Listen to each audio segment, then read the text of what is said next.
Welcome to the Cardinal Squad Show, and it's Benjamin Garcia, host of Locked On Phoenix, and the host of the Ben Garcia Show. Is there a mandate on Jonathan Gannon to win a couple of games to keep his job? We'll talk about it. I'm Jamil Douglas, former NFL offensive lineman. Is Michael Wilson a legit number one receiver in the NFL? Alex Clancy, Locked On Cardinals. Jacoby Brissett's going to get sacked 10 times on Sunday. Clancy, you heard it here first. Rise up, Red Sea. It's the Cardinals Squad. Everything Arizona Cardinals every week. Covering all the big hits and game-changing plays from the Valley of the Sun. The way only the Locked On Podcast Network can. Gear up and squad up. The Cardinals Squad Show starts now.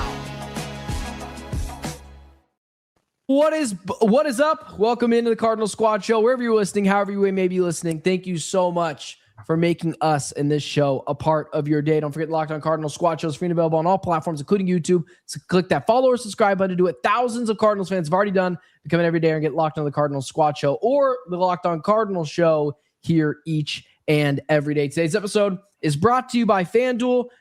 If you want to be right in the middle of the action this season, visit FanDuel.com and place your NFL live bets all season long. We are fresh off of another Cardinals loss. They've got another game coming up this weekend. We will get into some injury news. We'll get into some new reporting about Jonathan Gannon, kind of some conflicting reporting of what we've heard. Michael Wilson, fool's gold, or actually an elite level wide receiver, and we'll give some Texans previews and predictions. But first, let's start here. So I think this is the most notable thing over the last week, because over the last couple of weeks, we've seen Benjamin Albright really being the only reporter that has come out with some concrete reporting of he expects Jonathan Gannon to be back next year. And, we've kind of talked about, well, what happens if they lose out? This is per Jeremy Fowler, who had said in an ESPN article today on the Arizona Cardinals' relationship with Jonathan Gannon, quote, keeping Jonathan Gannon is a sensible play for Michael Bidwell, but Arizona is staring at a potential 1-14 finish to the season. This team is miserably bad right now, and finishing the season with the Texans, Falcons, Bengals, and Rams, Gannon might need to win one, maybe two of those games to reach solid footing. Clancy, is it fair to put all of Jonathan Gannon's coaching tenure on the last couple of games? And what do you think of that reporting? Of course it's fair. He's a terrible win-loss head coach. Like, if we're going to look at it just from what it is on paper, but also this is like Punxsutawney Phil coming out of his hole, or a bear coming out of hibernation every couple of years when national media covers the Cardinals. They don't know what the hell's going on in the Valley. They know from some leaks here and there, the Cardinals have been airtight since Cliff Kingsbury and Steve Keim have been gone. We haven't heard squat, okay? So I think that this is, trying to look like they care about the Cardinals for once, every 4 years when something big happens, and have something more concrete that isn't actually that concrete. I don't think Jonathan Gannon's going anywhere. Well, that's all well and good, but I do think it is fair. I think it's fair that he's coaching for his job these last couple of games. We talked about this earlier in the week on Sunday. Head coaches have been fired for less. We've seen coaches lose their job for a lot less, maybe a bad play call, something like that. A bad season like this, yes, you have to show me that you are capable of rallying the troops when there's nothing on the line and having a competitive team. I think if you go out and basically everyone's luggages are packed and you're ready to go vacation in Cancun or wherever you like to vacation at, Ben, then I think that Disneyland. Sure, of course. I think that that's a bad sign if you go out and your team looks like that to finish out the season. That being said, the schedule is not getting any easier before the end of the season. The Texans, the Rams, hopefully the Rams are, packing it in terms of getting ready for the playoffs. But this is not an easy feat for the Cardinals. And so I think it's definitely fair that he's coaching for his job. So, but let me ask you this, because, we split this segment on purpose to infuse one into the other. Like, how much of it should be overshadowed by the IR list that is longer than, a lot of things. Paris Johnson Jr. is out this week. Everybody's on our Trey Benson's wasn't activated before his window closed. Kyler Murray, all of these guys, Mac Wilson, the list goes on. Jamil, you played in this league for a long time. When you look at this laundry list, we talked about this a little bit after the game last week. Does Ty go to bringing him back and supersede him having to win games at the end of the year because he hasn't been playing with a full deck pretty much since week 2? Well, I think about it like this. We obviously, in talking about this division, the 49ers had been banged up for years and games. Yeah. And Kyle Shanahan has figured out a way to at least keep them relevant and in the conversation. Obviously it's different, right? You lose a lot of your key guys, your number one receiver, number one quarterback. We could go down the long list of what the injury report looks like. At the end of the day, man, that is when your coaching gets tested the most. Can you figure out a way to, sneak a couple of these close games out and have wins in the win column? And so to me, I think because I've seen coaches do it with a long injury report, that I'm a little less sensitive to it, but I could see where, people may want to give him the benefit of the doubt considering who's not been on the field.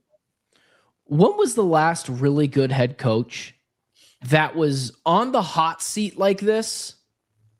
I think Hobby in the chat makes a good point. It was something I was going to bring up, is a coach that was on the hot seat that they were kind of iffy on firing, and they decided to keep them, and it decided to work out for them. It feels like the ratio. John Harbaugh. Yeah, John Harbaugh, Zach Taylor has been. John Harbaugh was going to get fired, and then they won the Super Bowl. They got to I think. Was that true? It was the year. Yeah, no. John Harbaugh was going to get fired, and then they've made playoff runs ever since, and it's worked out. He's probably going to get fired again soon, but he's going to get fired soon. But he was on the hot seat, and they brought him in. I think, I think John Harbaugh. Like I said, someone that comes to my mind is, I know Zach Taylor has been in a situation where I know their defense has been bad, but they've had injuries, particularly at the quarterback position, and other players that have gotten hurt, and he's been on that brink of, do we fire him? Do we bring him back? Like, whatever the case may be, and he's found a way to stick. And so I would have to put Jonathan Gannon in that conversation, just because we've seen how great of a coach John Harbaugh can be. Yeah. I understand that people want to get rid of Gannon because of the simple fact that Clancy has said a second ago is his win-loss ratio is really bad.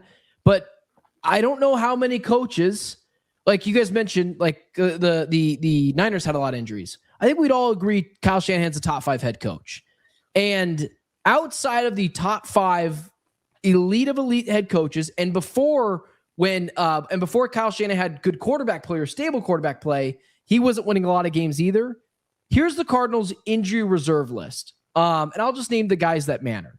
James Conner, Tip Reinman. They all matter. Okay, sure. Okay. Okay. Justin Jones. No, I don't want to hear the whole list. James Conner. It's too late now. Tip Reinman, Blake Gillikin, Zay Jones, Semi Fahoku, who was supposed to have a little bit of a role, Mac Wilson, Jonah Williams, Will Hernandez, Greg Dortch, Kyler Murray, and now Paris Johnson Jr. is not on injury reserve, but he's out this weekend. Trey Benson, and that's not to mention some of the guys who have missed games, like Marvin Harrison Jr.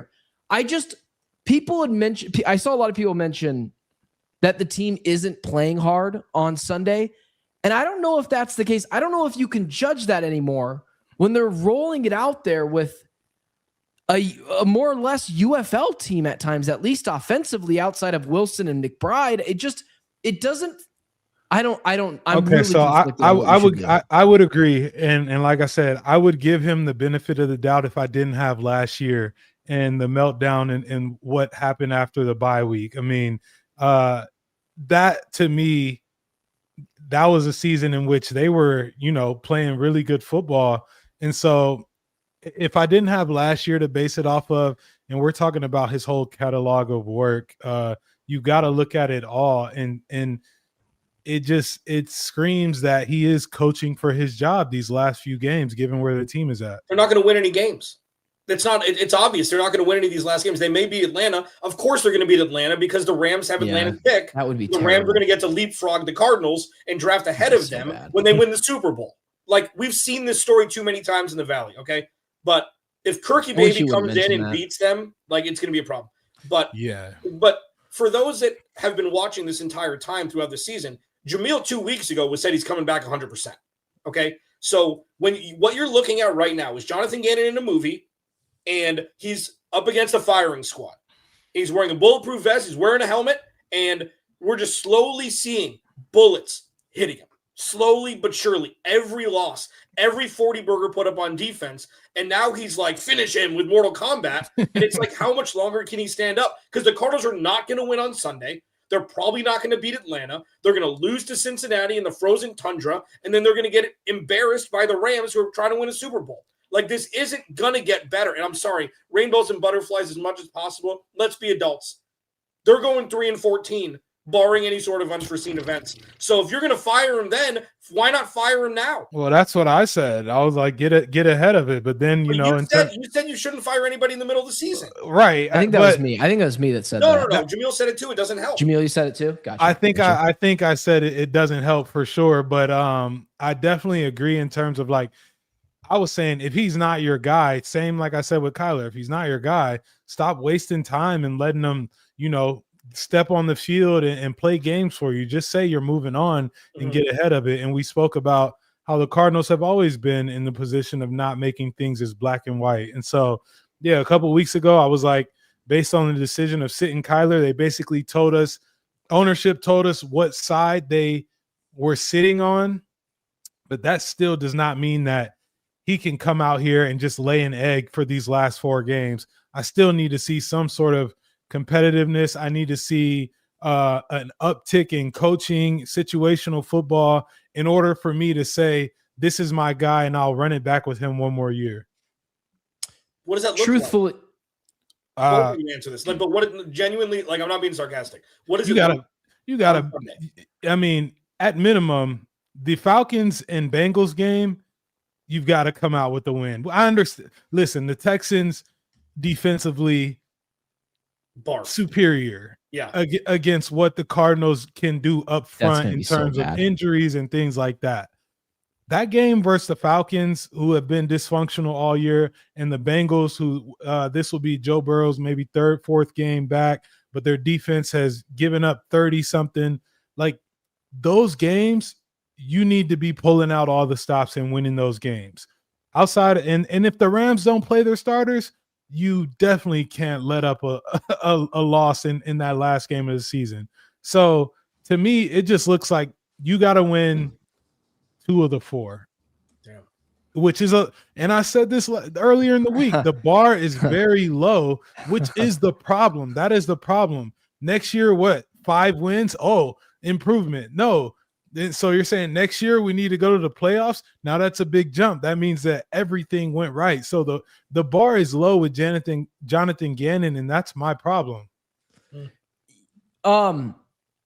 I don't think the Rams, just so we're clear, Jamil, I don't think they're going to be playing any backups in that game because, 1, they'll be contending for the 1 seed, and 2, they're literally tied neck and neck right now with the Seattle Seahawks at both 10-3. So you're probably losing that game, especially if it means something, especially after, what you just dealt with last week against them.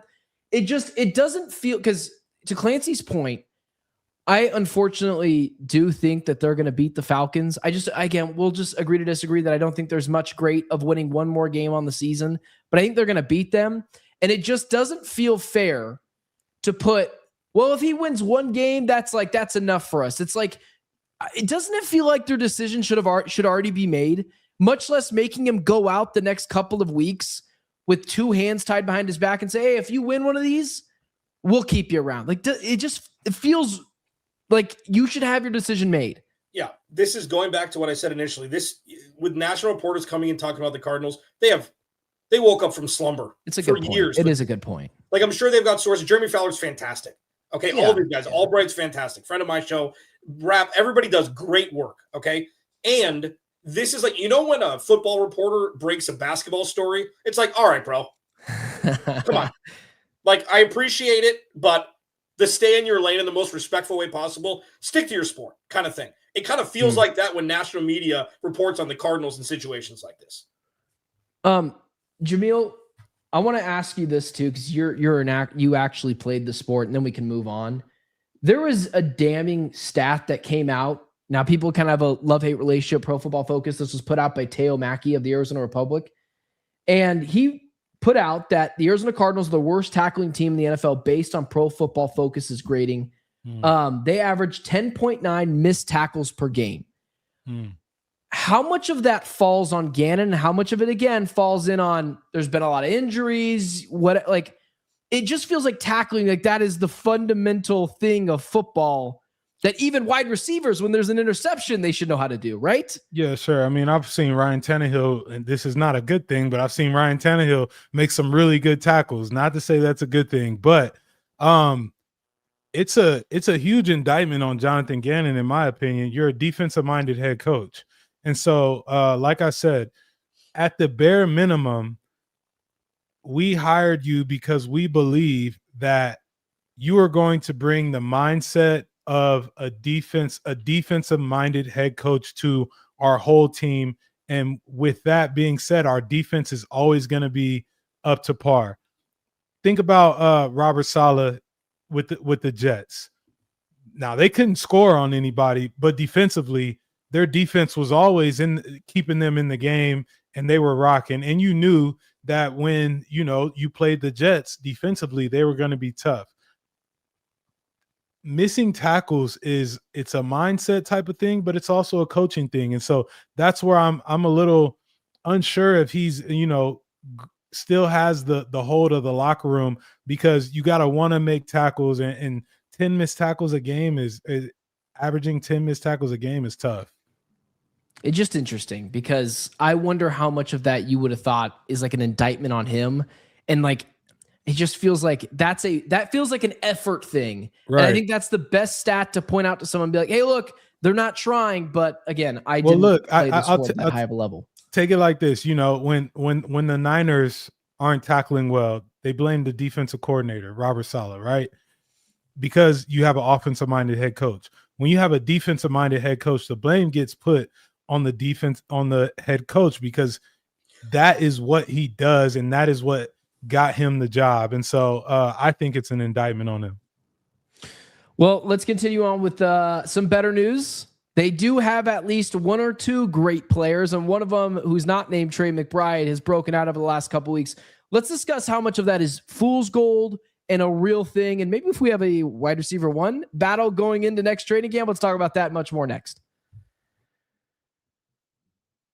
Today's show is brought to you by Mint Mobile. There's no reason to let big wireless drain your wallet, especially during the holidays. Right now, Mint Mobile is running their best deal of the year. All of their unlimited plans are 50% off. That means you can lock in 3, 6, or even 12 months of unlimited premium wireless for just $15 a month. It's the easiest way to take that overpriced phone bill and give it the full Scrooge treatment. And what makes this even better is how simple Mint makes the switch. No contracts, no nonsense, just real savings and real quality service. Switching to Mint lets you keep your same coverage for a lower price. Setup takes only a few minutes. You can bring your own phone and phone number without any issues. Turn your expensive wireless present into a huge wireless savings future by switching to Mint. Shop Mint unlimited plans at mintmobile.com/LockedOnNFL. That's mintmobile.com/LockedOnNFL. Limited time offer, upfront payment of $45 for 3 months, $90 for 6 months,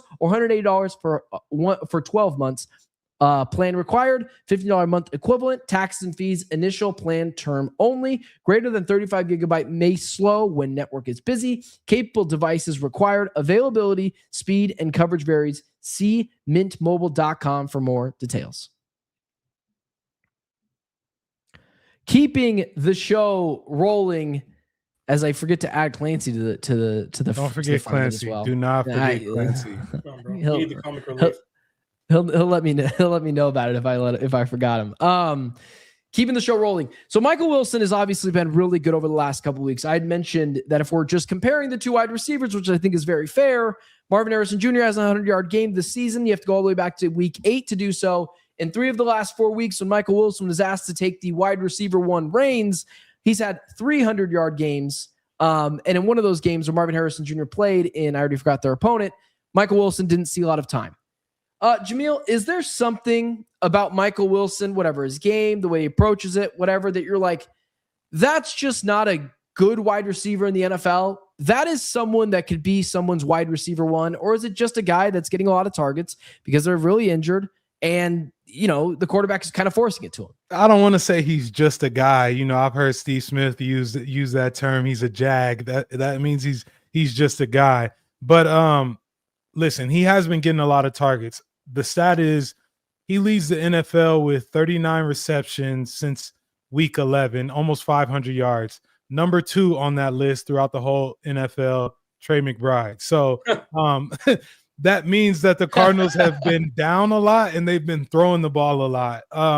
That being said, he still has to get open, still has to catch the ball. And so I truly believe that Marvin Harrison, and I'm not saying that I'm glad he got hurt, but I think him being out has allowed Michael Wilson to develop his game a little bit more. We'll see if they can figure it out with the both of them.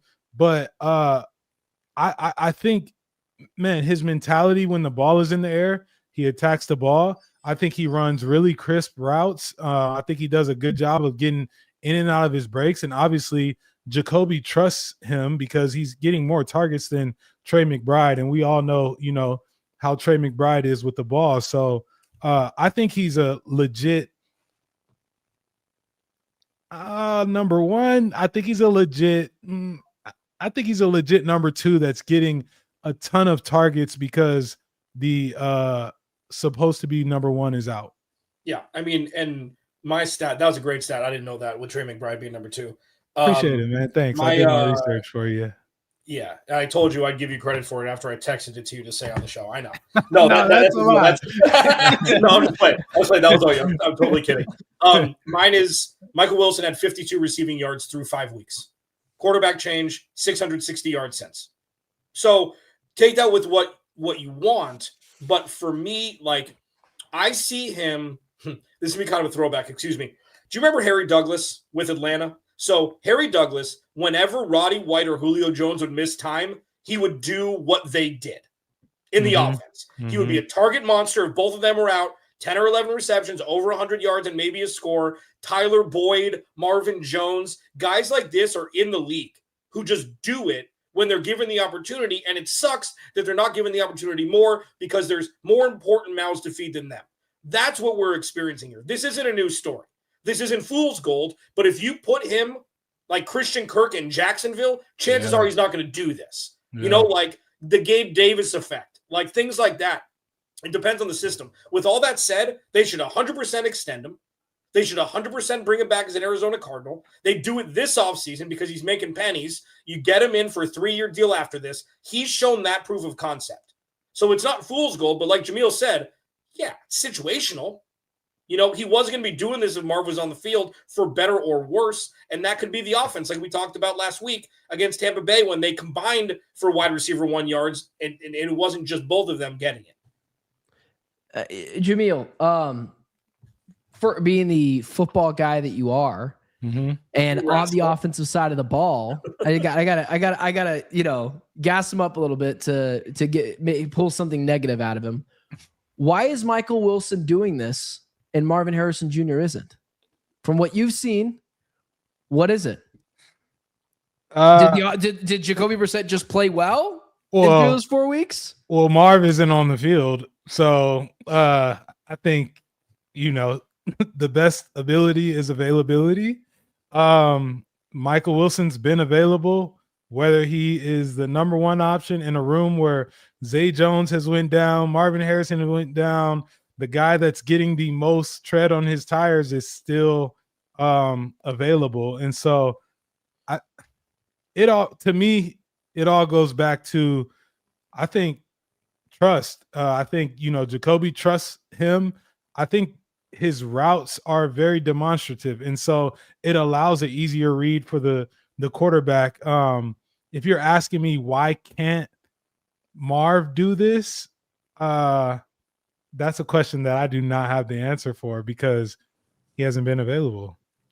I mean, Clancy? but listen, against Dallas, he had almost 100 yards receiving. He made some incredible plays this year, okay? So this whole Marv thing, it's like, yeah, the recency bias is real on top of the fact that as Marv is, as he's starting to float off into the distance, Michael Wilson is thriving, which makes it look worse.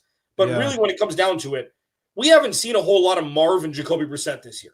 No. Injuries, whatever it may be, when they're playing together, especially after the bye week, it's been good. Marv had double the yardage that Michael Wilson did in Tampa Bay. So it's not like Michael Wilson outperformed him. So this isn't like a Michael Wilson or Marvin Harrison Jr. conversation. Is can they both coexist? If the answer is no, then Drew Petting needs to be gone immediately. Yeah, absolutely. It looks like they've got 3 dudes that can do it. But the problem is Trey McBride's the best, and it's hard to configure an offense when the tight end's your best pass catcher.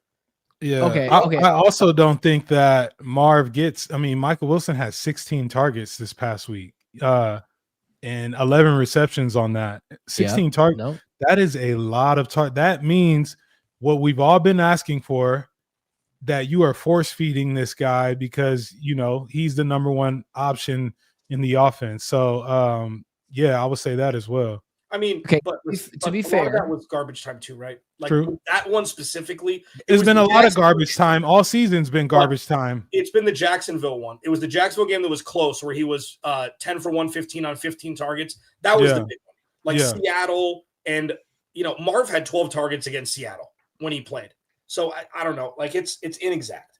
True. Well, again, if we're playing the garbage time game, and I know Clancy isn't like trying to go that way, but it's like Marvin Harrison Jr. also had a touchdown in garbage time against Seattle Seahawks. But here's the point. You guys took it right from me. Here is in the last 3 games that he was the true number 1, 15 receptions against San Francisco, 10 receptions against Jacksonville, and 11 receptions against the Los Angeles Rams. Marv doesn't have 10 receptions in a game this season. His next closest one is 7. And that would be 7 receptions against the Cowboys game. It can't just be that when Michael Wilson's on the field, they're just deciding we got to get this guy the ball. Something is happening. And I don't know if it's separating. I don't know if he runs a better route. I think he does. Don't know. I think he but does. How many times also have we been like, why are Kyler and Marv never on the same page? Yeah. How much is it Michael Wilson knows the playbook better? Like, the dude did go to Stanford. He's a genius. He kind of has to be. So yeah, I mean, I think it is a better understanding of the game. I mean, look, Marv has missed a lot of time, and within that, there is still a learning curve in terms of what zone you're seeing. Is this man coverage? Is the ball going to be a back shoulder? Where do I sit down in the zone? I think Michael Wilson just has a lot more experience under his belt, and you can kind of trust him to make those decisions without second guessing yourself on where the ball is going. So experience, I think, has helped him out a ton. Barf. I'm just going to say that now when I have nothing else to say because we've talked about it so much. It's just like, but it's not like it's not constructive. It's like we have no answers, man. Like there's so many things, there's so many truths right now this season, especially since the bye week, that we can't point at one thing and be like, this is why it's good or this is why it's bad. That is a convolution of things, especially for people who've been in this space as long as we have, playing media, whatever it is. It's like usually there's more concrete stuff in week 14.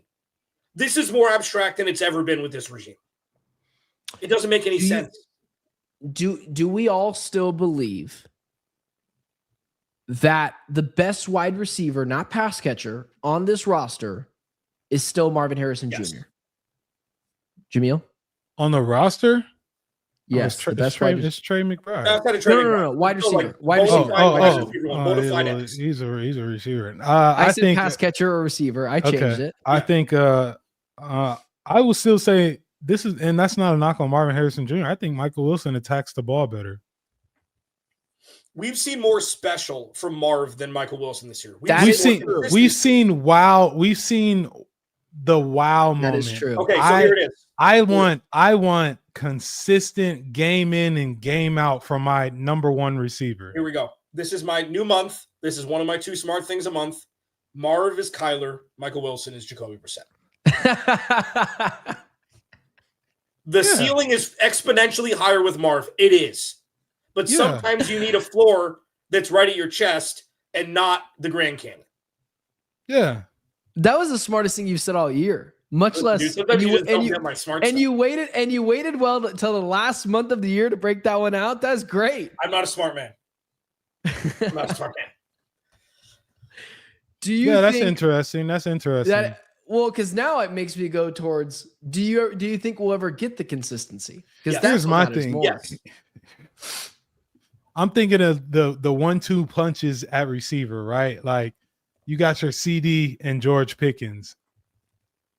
These two don't give me that impression. You got your Jamar T. Higgins. They don't give me that impression. Like I don't know if it's because I haven't seen enough of Marv making plays when he's healthy. It's like it's the one-off wow moments where we're like, oh, that's why he was a first-round pick. Instead of like, yep, that's Marv. It's like, oh, that's what he's reminding us that he has that ability. But to me, it's just not consistent enough. So, I don't know, man. I don't know. To be fair, this is like the one really good thing from this season because I like what Clancy said about extending Michael Wilson. You have to. There's a world where you extend him, even if it's like a 3-year deal or 2-year deal. You could give him what to the casuals in the NFL would say, you paid that guy $17 million a year or whatever, right? But that could be like such an insane bargain that it might have actually been a good thing that he was kept on the shelf for so long. Not really, because they could have used him early in the season, but they could be really bargaining at the pass catching position because although they're playing Trey McBride, top end money, tight ends don't make nearly as much as wide receivers. You could get Michael Wilson on a cheaper deal. Marvin Harrison Jr. is going to be making no money. And it's one of those things where it's like, you can cut the quarterback and you're going to be just fine. Or not cut, but trade the quarterback, I guess I should say. Texans preview, the thing that this game's going to be funny. No Paris Johnson Jr., the Houston Texans pass rush for the Arizona Cardinals offensive line. We're going to preview this game next. Today's show is brought to you by FanDuel. NFL Sundays move fast. One big play and suddenly everything feels different. That's what makes live betting with FanDuel so exciting. You're not just watching the game, you're reacting to it in real time. With FanDuel, you can place bets as the action unfolds. Every drive, every momentum swing, every highlight moment. Live betting is the best. When the game starts to shift, a receiver gets hot, a defense tightens up, or the momentum flips after a turnover. FanDuel lets you jump into the moment. Live spreads and money lines adjust instantly. Player props update as guys heat up. You can bet next touchdown scores, drive results, totals, and more. It keeps you locked into every snap, every drive, every possibility. So if you want to be right in the middle of the action this NFL season, visit FanDuel.com and place your NFL live bets all season long. FanDuel, the game moves fast, and so can you. All right, gentlemen, where do we start? The Houston Texans were without CJ Stroud for a little bit. Davis Mills came in, did the job. I don't think he lost a single game. CJ Stroud is now back. But the Cardinals are going to be going into this game with, at the beginning of the season, oh my goodness, now what is it? I should have done, so they'll have the same left guard and the same center that they walked into the season with. They're going to be without what was their starting right tackle, their starting left tackle, and their starting right guard. I guess Isaiah Adams did start the season, but Will Hernandez was there too. So I guess I'm a little off there. What are you guys looking at in this game? Is it just Will Anderson and Danielle Hunter going up against that vaunted Cardinals offensive line, Jamil? I mean, sure. Listen, I said it last week. It was a bad time to be playing the Rams coming off of the Rams loss. This is a bad time to be playing the Texans. They are a team that's heating up. Their backup quarterback kind of saved the season. and their defense as well has kept them in a lot of games. They just came off a big win on the road versus Kansas City. Kansas City played hard. They lost, whatever. It is what it is. This is for the Cardinals to play this team.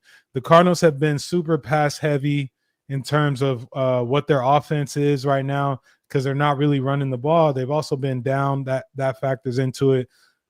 But the pass rush of the Texans is not what you want if you're the Cardinals right now. It's not going to benefit the type of situation you're in. So I'm not sure. There's a lot more than the DNs. I think they have great DBs. Michael Wilson's going to be tested. D'Amico Ryans does a good job of scheming up things. So it'll be a tough outing considering what the Cardinals have been doing the last few weeks. Yeah, it's gonna be tough, man. It's gonna be tough, and it's not just the dudes up like front. how tough, like overcooked steak tough, or I was just gonna say, like a well done steak in the freezer, and then you defrost it. It's gonna be tough. It's gonna boil be it. Tough. Yeah. It's gonna be Ben trying to cook eggs over easy tough. Oh, it's gonna be sweet potato pie that's burned tough. It's gonna be bad. No, so here's the thing: it's not just them. It's Derek Stingley, it's Jalen Petrie, it's Kamari Lassiter. Like, this defense is the number one, I'm gonna steal your soul defense in the NFL. Yeah. That little man, the Chiefs last week on the road in primetime. In a game that they needed to win. The Chiefs needed to win. This is a game. And then, Daniel Jones is out. I'm quarterback for the Colts. The AFC South is now up for the taking. Yeah. So this is the biggest game of the year, the gotta have it win for the Texans. Yeah. By far the biggest one, because this is the one they need to win, and they should win pretty handily. With that said, outside of the division rivals, the Cardinals have played every team tough. They played all year. Like, that's just truthful. They gave up 130 points to the Seahawks, 49ers, and Rams, but they've played everybody else tough. Every single team they've played tough. So you hope that this game is in the teens. If this game is in the teens and like 35 points or total, the Cardinals can win, unless it's 30-3. But like, the biggest thing is they can't turn the ball. Brutal. That would be brutal. Oh yeah, if they turn the ball over, it's going to be a long day if they turn the ball over. The Texans are a team that feast on turnovers. I saw that they're plus 12 in the turnover margin. So they're protecting the ball and they're getting the ball. And so, the Cardinals have to come out and play smart football. And it's tough, right? Because you can't really run the ball efficiently enough to protect your quarterback. So you're going to have to throw the rock a ton, and that leaves you susceptible to turnovers. So this is a bad matchup, Ben. A bad matchup. We'll just talking about the pass rush and the defense in general. So just so everyone knows, the Houston Texans defense holds the fewest yardage per game at 266 in the NFL. So not great. And what a terrible game to lose Trey Benson for the year. They can't, not like they shouldn't. They can't drop back. They cannot drop back to pass 40 times in this game because they're going to get Jacoby Brissett injured. And I'm not really interested in watching the Ken.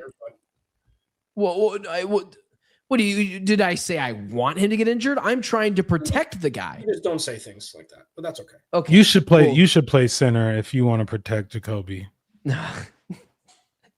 No, if I wanted to protect him, it'd be best if I was on the sidelines critiquing the game. Which the point is, it's a terrible game to not have Trey Benson either, because Michael Wilson and Bam Knight, that ain't it, and they've got to do something to establish some sort of a rushing game or get cute with some. Again, maybe it's not rushing the ball, maybe it's get cute by the screen game, utilize the quick passing game. Like they got to get the ball out of Jacoby Brissett's hands, because as Clancy said, the worst thing that can happen in this game is Jacoby Brissett gets injured, because they don't have their starting left tackle. Their right tackle is a revolving door of players and just kind of welcoming players in. The right guard position, we don't feel good about with Isaiah Adams. It's just one of those things where they've got to get the ball out quick and they've got to find some way of rushing it to not force Jacoby Brissett in 3rd and 15s and asking for the offensive line to give him 2 solid seconds to drop back to pass. Otherwise, I mean, man, we're talking about a game where, like, would you be shocked if the Texans had 7 sacks? I think it could be 10. I truly think it could be 10. I didn't want to. I'm not being I didn't want to say sarcastic. that. Yeah, I mean, that.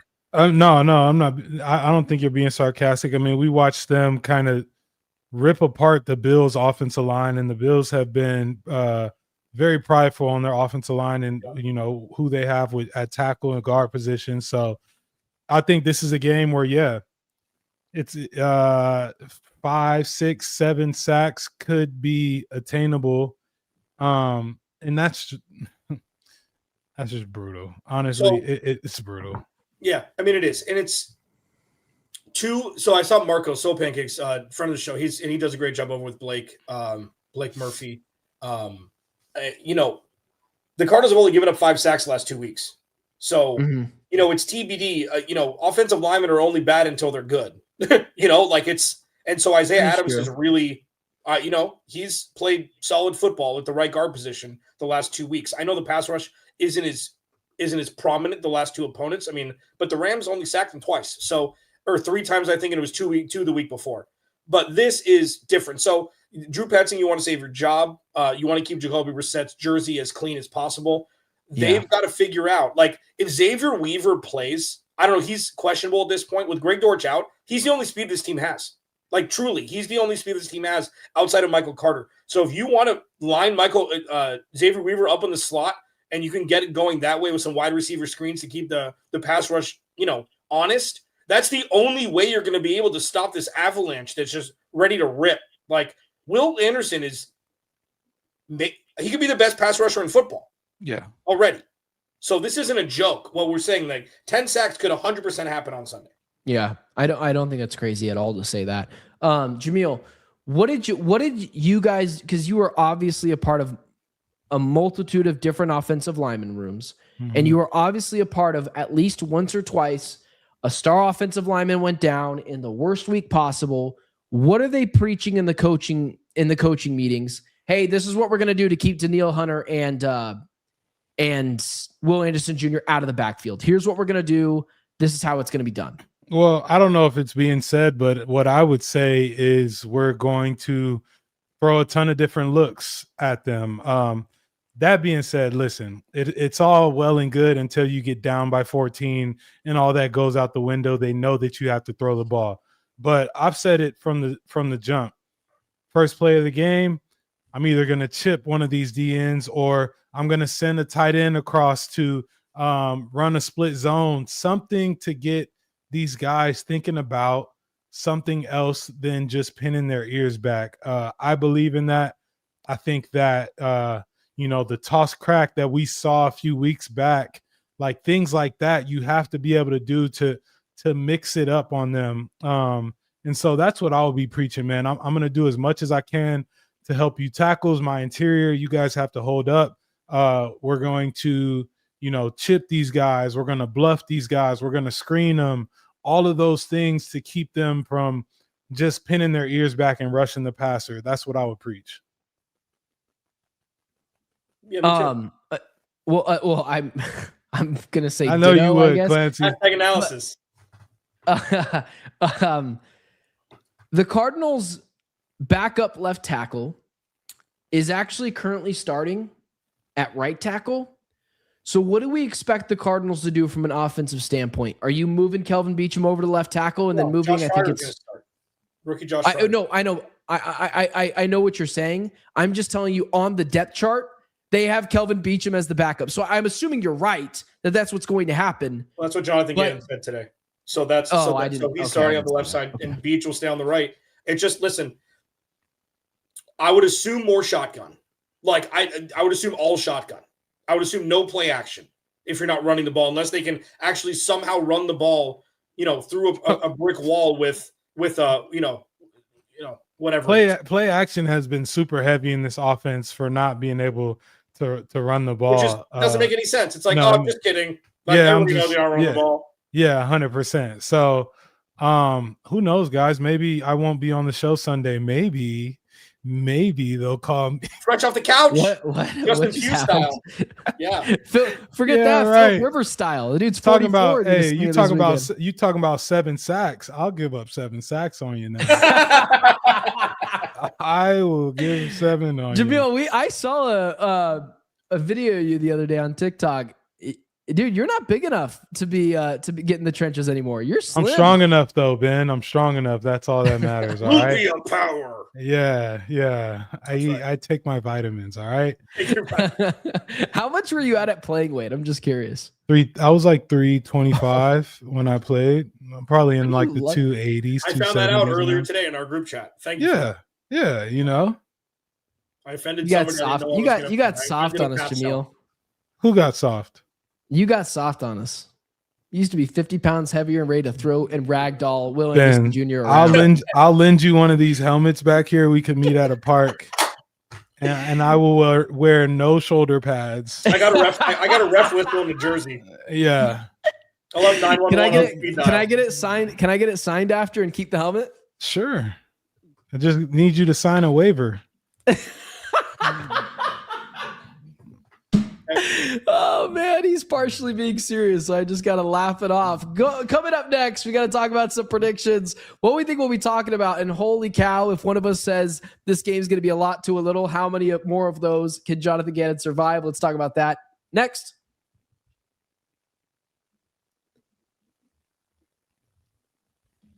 Closing out the show, the Arizona Cardinals going up against the Houston Texans this weekend. We're gonna go around, give some predictions. Clancy, Clancy, why don't you start first? I just thought we'd get Jamil's a little to a lot and not tell us the team's out of the way, but I'm going to tell you this time. I'll tell you. He's not bashful anymore. Nah. So I think it's going to be a lower scoring game. Unless they Seattle the Cardinals with, 2 scoop and scores or something like that. Like, if the Cardinals don't give up a defensive touchdown, if there's not a pick 6 or a scoop and score from Houston, I don't think there's going to be a lot of points. Like, I think it'll be 17-6, 20-10, 20-13, things like that. Like, the Cardinals have moved the ball on every single defense they've played. They have not been stymied for 60 minutes, regardless if they can run the ball or not. And the Cardinals, outside of the 40 burgers that they gave up in the 3-pack to the NFC West teams, the defense has been okay. It's been in the 20s. Like, it's not great, but like CJ, this offense hasn't been good.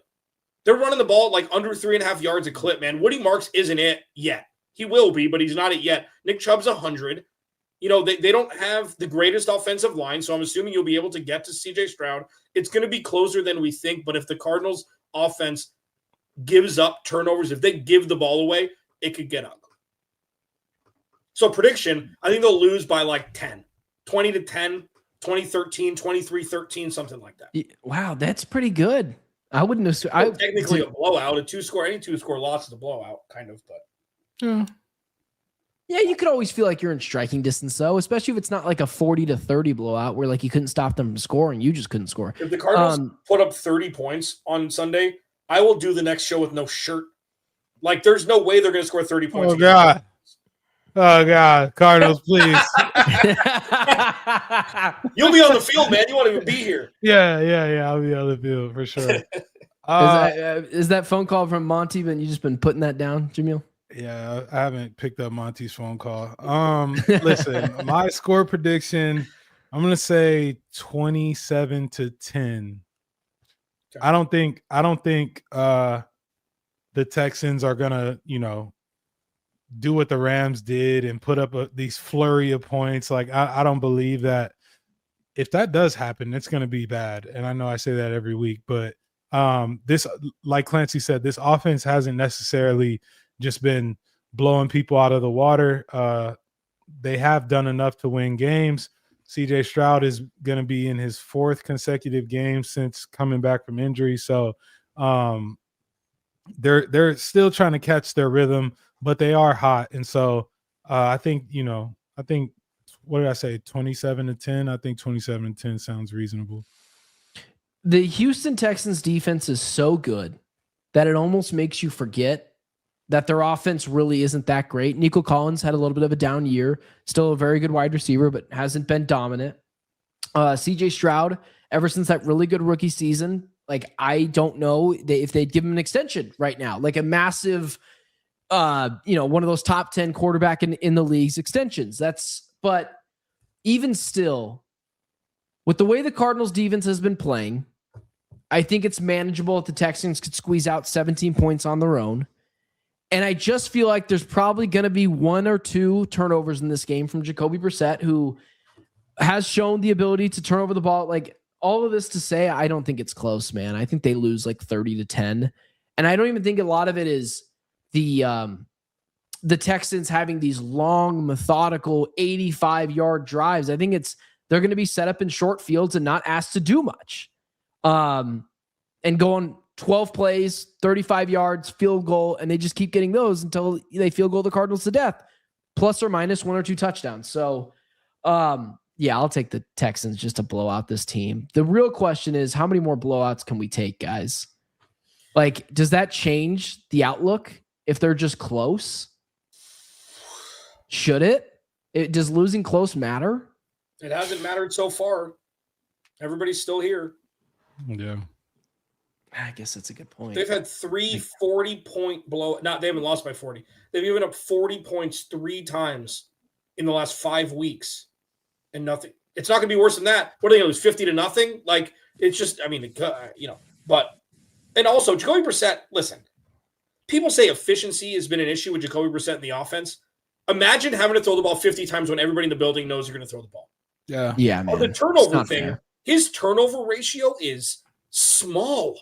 He had Very, one bad very pick. small. He had a pick last week. It was a great jump by Landman. Okay. Like, that was a great jump of a route interception. He hasn't put the ball in the turf in weeks for a turnover. True. He doesn't throw bad interceptions. Like, we haven't seen where the hell was he throwing that ball?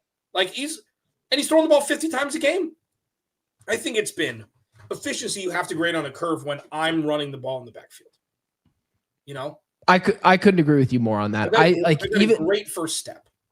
Well, even his first interception it. against the Colts, I remember we talked about that one being like, was that a missed pass interference? Or like, it feels like teams are just making unbelievable plays on him. He has shown the occasion of fumbling the football, but that happens when you're getting bull rushed and sacked 5 times a game against the Seattle Seahawks. Like, I don't think much of it is on him. Do we think there's a world where do we feel good enough that the Cardinals defense could limit this Houston Texans offense to 14 points and the Cardinals somehow, let me ask you like this. Is there any world where the Cardinals win this game? Can you buy that? I know any given Sunday, but realistically. Yeah. There's a world in which they win this game. If it's a low scoring game, and look, the Cardinals can put up points. The thing that we're all hoping doesn't happen is that the game gets out of hand and they have to battle back from being down because favor goes to the Texans. But I mean, the Texans have been inconsistent. I know they've been on a run, lately, but earlier in the year they were having their troubles as well, even with a healthy CJ Stroud and things like that. So, there is a world, like we've seen CJ Stroud turn the ball over and, things like that. So I'm not saying that the Cardinals can't win this game, but there is a world in which, the couple things go their way, they'll be in the game. And because they're in the game, they have a chance to win. Yeah. I just did my crossover with John Hickman from Locked On Texans, and he had a fascinating stat. 1, 2, 3, 4, 5. So since week 6, the Texans haven't had a multi-score victory margin until last week against the Chiefs, when it was 10 points. And the game that they blew out the Ravens was when it was whoever was their backup quarterback, Cooper Rush, and Baltimore's defense was terrible.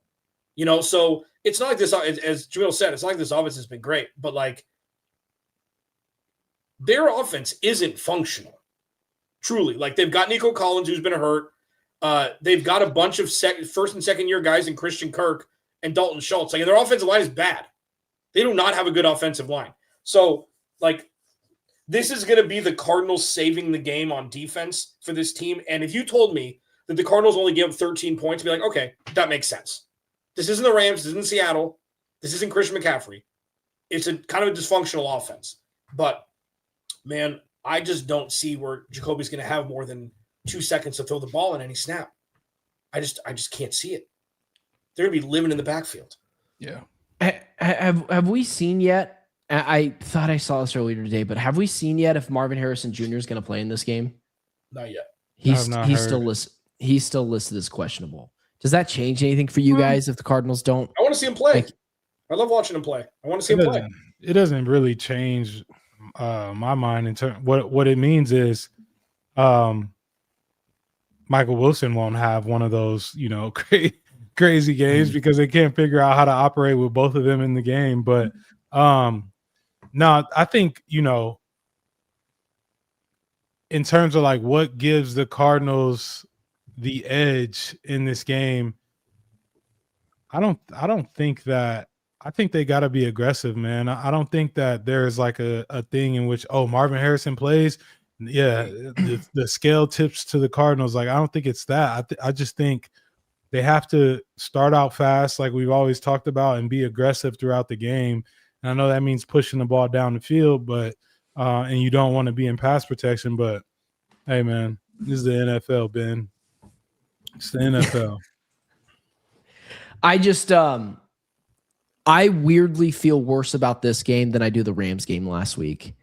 And I don't know why that is. I think it really just leans on the Paris Johnson Jr. loss, because I do believe in his ability to neutralize one of the two elite pass rushers that they have. Not neutralize, but play them to at least a stalemate where sometimes he gets his, sometimes Paris Johnson Jr. gets theirs. But you add more on the plate of an offensive coordinator who we're not sure about and an offensive line coach who we're probably even less sure about, and say, hey, here's what you got to do to stop both of these bookend elite outside linebackers.